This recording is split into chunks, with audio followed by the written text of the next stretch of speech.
Thanks a lot, Tony. Well, coming up, a man who's conquered amateur wrestling, UFC, WWE. He is the big man on campus today. Brock Lesnar coming up next, Face to Face. Well, Brock Lesnar's wrestling career, it began at the University of Minnesota, where he claimed the D1 heavyweight championship back in 2000. After college, he received an invite to WWE and eventually became the youngest WWE champion in history at just over 25 years old. Then he turned his sights, why not, to the NFL, trying out for the Minnesota Vikings in 2004, was cut at the end of preseason. And then in 2008, showed off his skills in the octagon, winning the UFC heavyweight title in just his fourth professional MMA fight. As now we go face to face with Brock Lesnar, who has done it all in his career. It's great to meet you. Thank you. It's great to meet you. So happy that you're with us this morning. You've been called the most accomplished athlete in your sport, but I'm wondering, growing up on a farm in South Dakota, how did you come to wrestling? I was in kindergarten, and this guy came in. He was the wrestling coach. Came in, recruited young talent to come join the wrestling team. I was 5 years old, and it's all over. Like, I just started when I was 5 and loved the sport, loved the competition, and been able to make a career out of it, which is I feel very fortunate. You've had such a long and varied career. What was the biggest challenge in your career?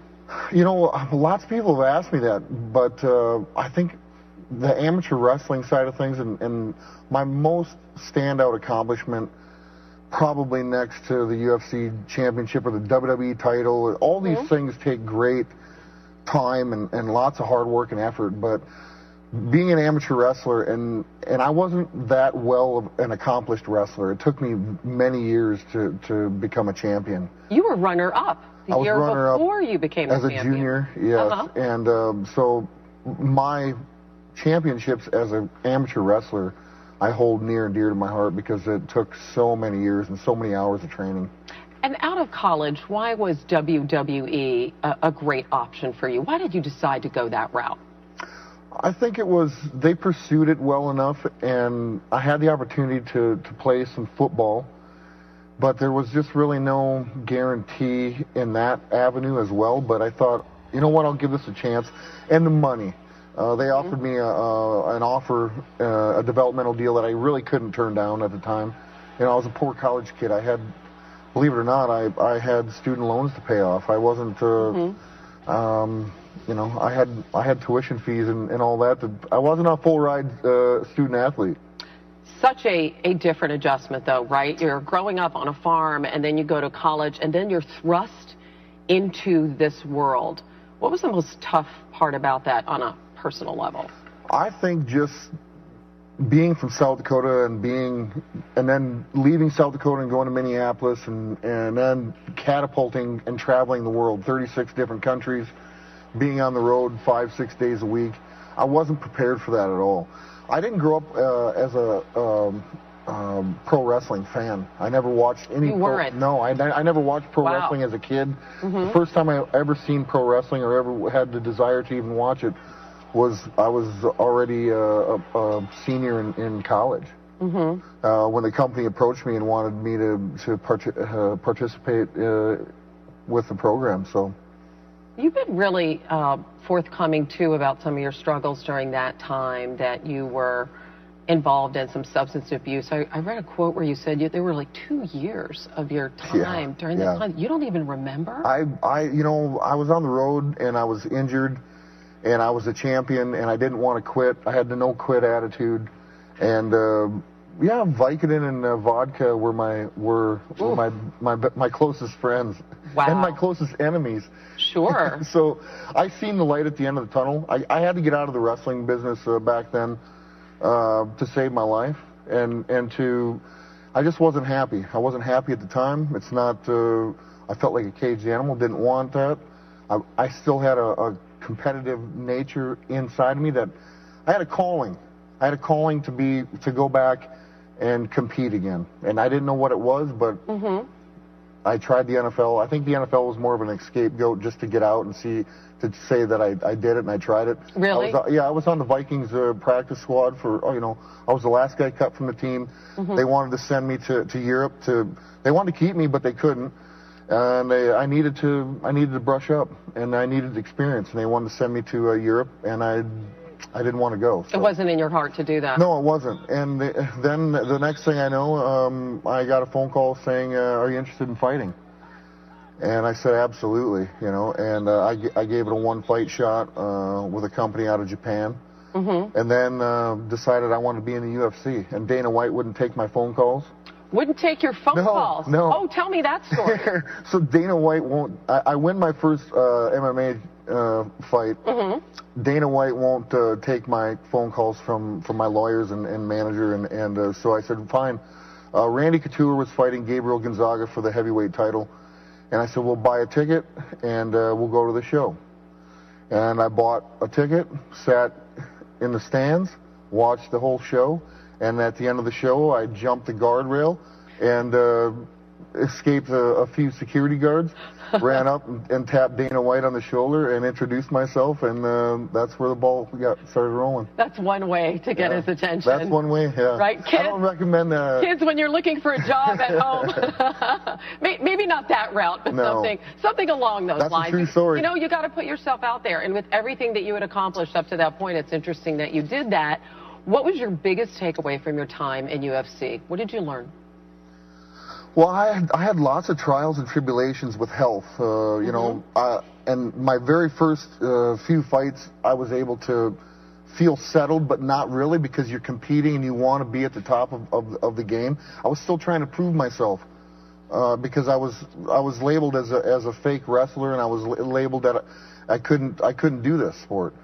And so in the very beginning, I was unsettled and wasn't able to enjoy it. By the time I won the championship against Randy, then it all sunk in, and I could feel a little settled. And at that moment, you can only enjoy it for so long, because now you're defending the title, and defending instead of being on the other side of the fight is a totally different. The pressure is there. You've got everything to lose and nothing to gain.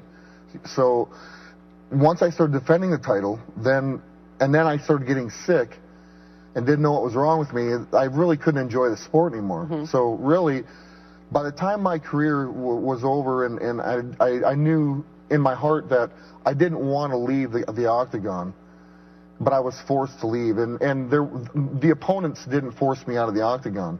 It was diverticulitis that forced me out of the game.